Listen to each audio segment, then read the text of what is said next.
चीज़ आज पढ़ लेते हैं प्रोजेक्टाइल मोशन, उसके बाद हम यूनिफॉर्म सर्कुलर मोशन पढ़ लेंगे। ठीक है, तो प्रोजेक्टाइल मोशन प्रोजेक्टाइल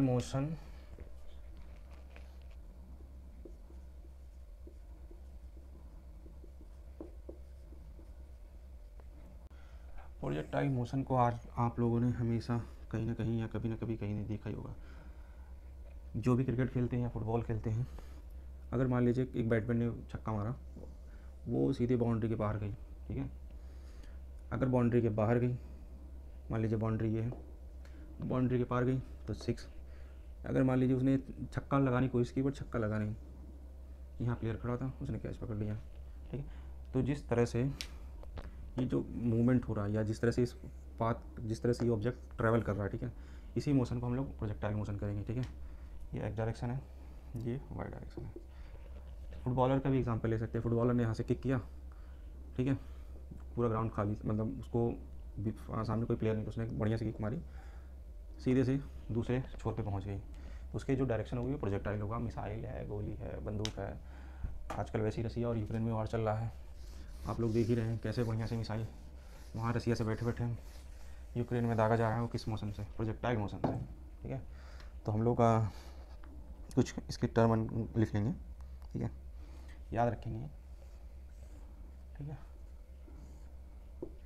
ये एक्स डायरेक्शन है, ये वाई डायरेक्शन। ठीक है, प्रोजेक्टाइल मोशन में सबसे बड़ी बात, एक बात ध्यान रखिएगा, ये ओरिजिन है। ठीक है, सबसे पहली बात ये ओरिजिन है। यहाँ से मैंने किसी ऑब्जेक्ट को फेंकना शुरू किया, तो यहाँ पे एट इंस्टेंट यहाँ पे क्या होगा, इसकी यहाँ पे एक्स की डायरेक्शन, एक्स भी जीरो होगा, वाई भी जीरो होगा। ठीक है, एट ए स्टार्टिंग पॉइंट जीरो होगा। ठीक है, मतलब कोई डिस्टेंस नहीं ट्रेवल किया, ना एक्स डायरेक्शन में ना वाई डायरेक्शन में।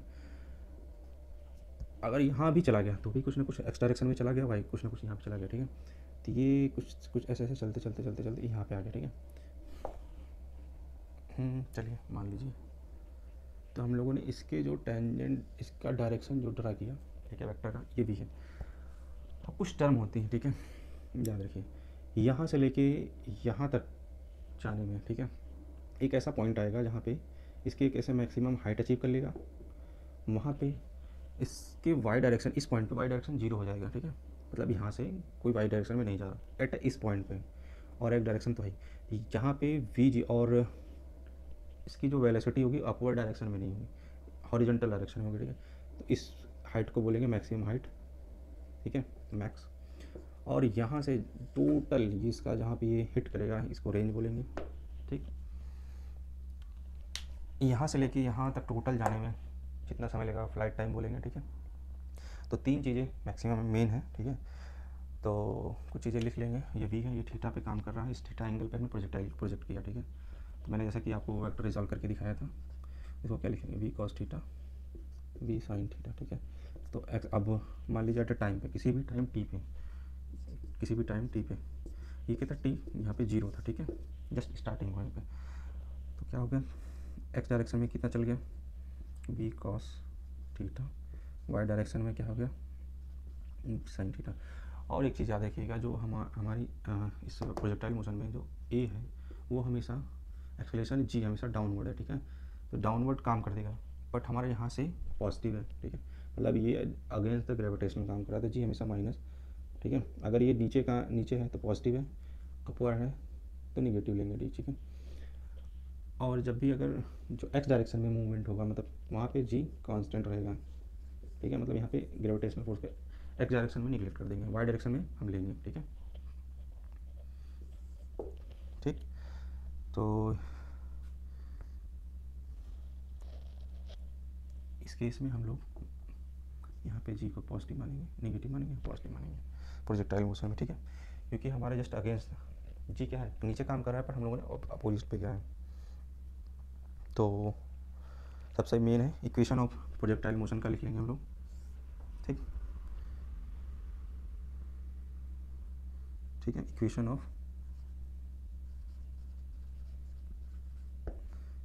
Of path of a projectile.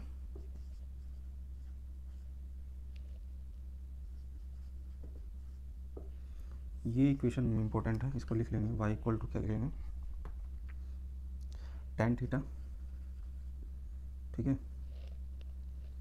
Theta naught, tan theta naught into x minus, ठीक है, g by 2 v not cos theta, ठीक है, इंटू सॉरी स्क्वायर, ये क्या ले लेंगे, एक्स स्क्वायर।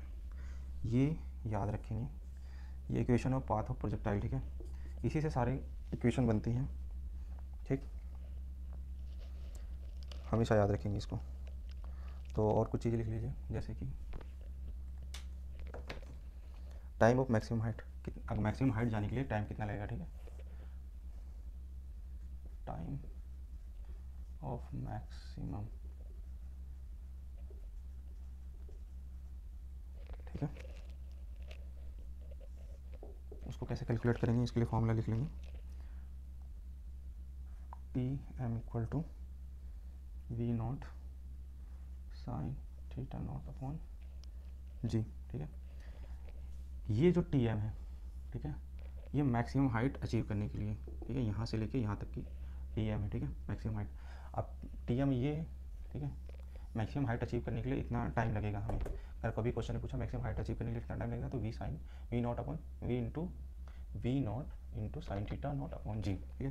बट अब टोटल टाइम कितना लगेगा, अगर यहाँ से यहाँ तक जाने में टी एन, तो यहाँ से यहाँ तक भी सिमिलर होगा, तो हम लोग 2 एग्जैक्ट सेम होगा, ठीक है। तो यहाँ पे क्या लिख लेंगे, total flight time, total flight time को क्या लिख लेंगे, 2 से मल्टीप्लाई कर लेंगे, V naught sine theta naught upon g, ठीक है।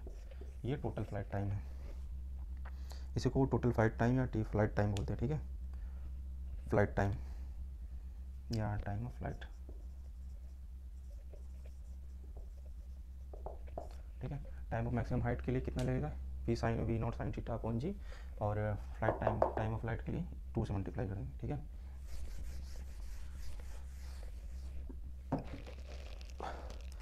अब याद करेंगे, अब लिख लेंगे कि मैक्सिमम हाइट निकालने के लिए मैक्सिमम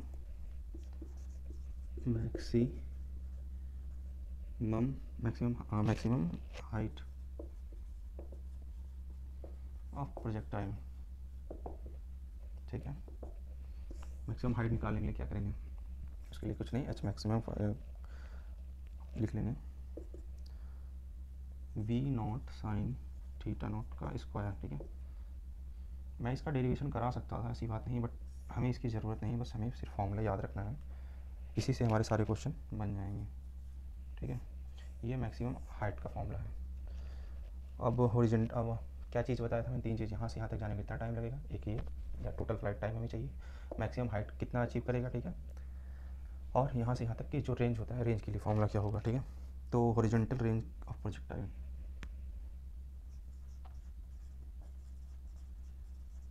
हॉरिजॉन्टल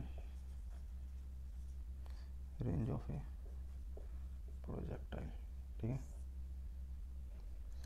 उसको लिए लिख लेंगे R equal to V naught square sine 2 theta naught upon g, ठीक है। एक ये बहुत इंपॉर्टेंट क्वेश्चन है, हमेशा पूछा जाता है कि ऐसा कौन सा एंगल होगा जो मैक्सिमम रेंज अचीव करेगा, ठीक है। तो ये यहाँ पे मैक्सिमम अचीव करने के लिए क्या है, साइन 2 थीटा हमेशा मैक्सिमम होगा। साइन 2 थीटा कब मैक्सिमम होगा, साइन 2 थीटा की वैल्यू मैक्सिमम कब होगी, 90 डिग्री पे 1 होता है, ठीक है। तो साइन π/2, ठीक है, तो 2 थीटा इक्वल टू π/2, ठीक है। तो थीटा क्या हो गया, π/4, π/4 का मतलब थीटा 45 डिग्री हो। जब थीटा 45 डिग्री होगा तो क्या हमारा रेंज क्या होगा, मैक्सिमम मिलेगा। तो क्या, जब भी हमारे पहले जब युद्ध लड़ा जाता तो भाला हमेशा ऐसे इस एंगल पे फेंका जाता था कि मैक्सिमम हाइट तक जाए, ठीक है। तो आज की एक टॉपिक और बचा है, ये 3 चीज़ याद रखेंगे, टाइम ऑफ मैक्सिमम हाइट कितना लगेगा, V sine theta naught upon g, तो V naught sine theta upon g flight time के लिए, time of flight, maximum height के लिए projectile V naught sine square theta का स्क्वायर अपॉन 2g, रेंज के लिए V square sine 2 theta naught upon g, maximum range कब achieve करेगा, जब थीटा 45 डिग्री होगा, ठीक है।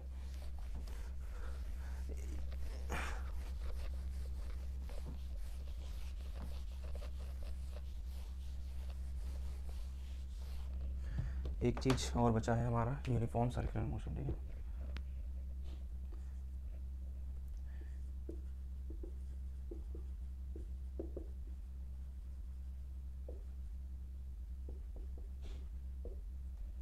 यूनिफॉर्म सर्कुलर मोशन किसे कहेंगे? यूनिफॉर्म सर्कुलर मोशन जब बोलेंगे जब उसका कोई ऑब्जेक्ट है उसका स्पीड, ना कि वेलोसिटी कह रहा हूँ, स्पीड कांस्टेंट होगा, ठीक है, कॉन्स्टेंटली एक स्पीड पे मूव कर रहा हूँ, मेरा तो बार बार चेंज हो रहा है, ठीक है। कोई ऑब्जेक्ट एक मैक्सिमम एक रेडियस से एक कांस्टेंट स्पीड से, स्पीड कांस्टेंट से सर्कुलर मोशन करे तो उसको हम क्या बोलेंगे? Uniform circular motion. बट यहाँ पे स्पीड की बात आएगी तो स्पीड क्या है? हर पल इसकी चेंज हो रही है, हर पल क्या है? हर पल इसकी डायरेक्शन। क्यों? मैग्नीट्यूड तो सही है, मैग्नीट्यूड तो उसके वही है, बट इसकी डायरेक्शन बदल रही है। तो डायरेक्शन बदलने के कारण इसका क्या है? वेलोसिटी बदल रही है। जब वेलोसिटी चेंज होगी तो वहाँ पे क्या आ जाएगा? हमारा एक्सेलरेशन टर्म। तो रेट ऑफ चेंज वेलोसिटी के चेंज को ही क्या बोलते हैं? एक्सेलरेशन। ये कौन सा एक्सेलरेशन होगा? जो हमेशा जैसे कोई सर्कुलर मोशन का मूव कर रहा है, सर्कुलर मोशन हो रहा है, उसमें क्या है? हमेशा इसकी डायरेक्शन चेंज हो रही है, ठीक है। तो मान लीजिए कोई कांस्टेंट रेडियस में, तो जो एक्सेलरेशन काम करेगा वो हमेशा टुवर्ड द सेंटर होगा, ठीक है। इसी को सेंट्रीपिटल एक्सेलरेशन बोलते हैं। तो कुछ चीज़ें इसमें से याद रखने वाली चीज़ें हैं, सिर्फ फॉर्मूला लिख लेंगे सेंट्रीपिटल एक्सेलरेशन का।